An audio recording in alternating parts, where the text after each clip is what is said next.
मोनसे समाव UPPL खामानि मावना फैनाय बिथांमोना नोंथांमोननि दिनाव खोथा फैयो जयेन जाबाय मा उद्देश्य लानानै बिथांमोना हाबफैदों नोंथांमोननि दिनाव उद्देश्य माने दिनैथ' नोंथांमोना नुबाय UPPLनिफ्राय फ्राय UPPLआनो बिथांमोना सासे सानै BJP थानो हागौ खिन्थु UPPLआनो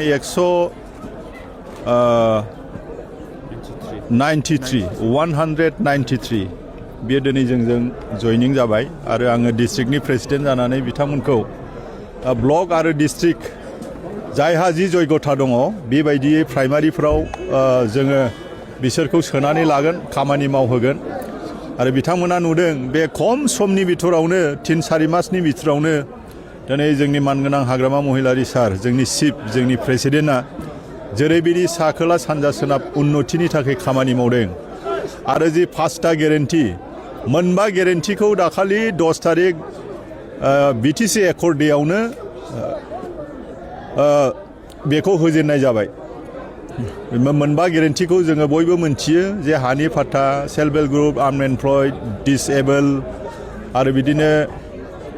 माखासे जेनेबा दंबावो IBS दङ सिनियर सिटिजेन दं बेखौ जों अलरेडि जोङो दाखालि होबाय एकर्ड डे समाव जोङो होबाय आरो 20 तारिखनिफ्राय बियो गासै जेसेबां टारगेट दंमोन बे टारगेटआ 20 तारिखनिफ्राय होजासिगोन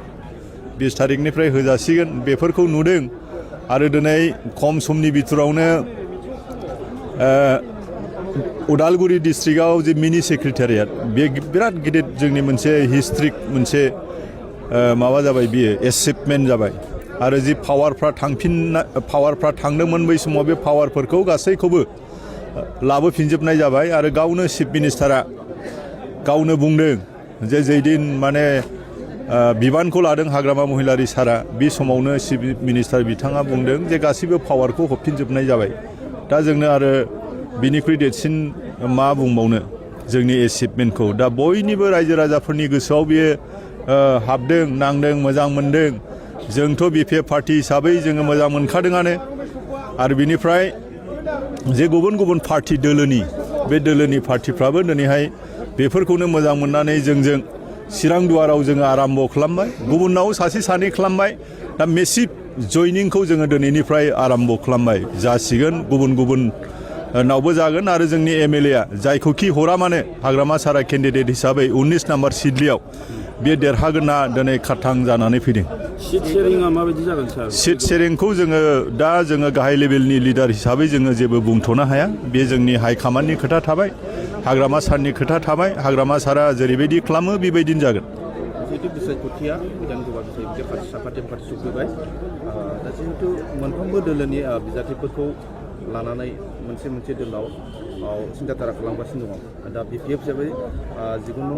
सिडली समष्टि हिसाबै नोंथांमोननि दोलोनिफ्राय सानैनि नाम जादों EM राम ब्रह्म बिथां आरो लोगोसे BPFनि प्रेसिडेन्ट कमल बसुमतारी दा बे केन्डिडेटनि बेलायाव केन्डिडेटआ बेयो जोंनाव दासिमाव खारथां जेबो जायाखै आरो बेखौ जों बुंथ'नोबो हाया हाइकमान्डआ जि सिन्था खालामगोन जि डिसिसन होगोन बिनि सायावसो जायखौनो हरो जों चिरां डिस्ट्रिक्ट BPF हिसाबै जों मावग्राफ्रा मावगोन देरहा होनांगौ जों देरहा होगोन बेखिनि आरोखि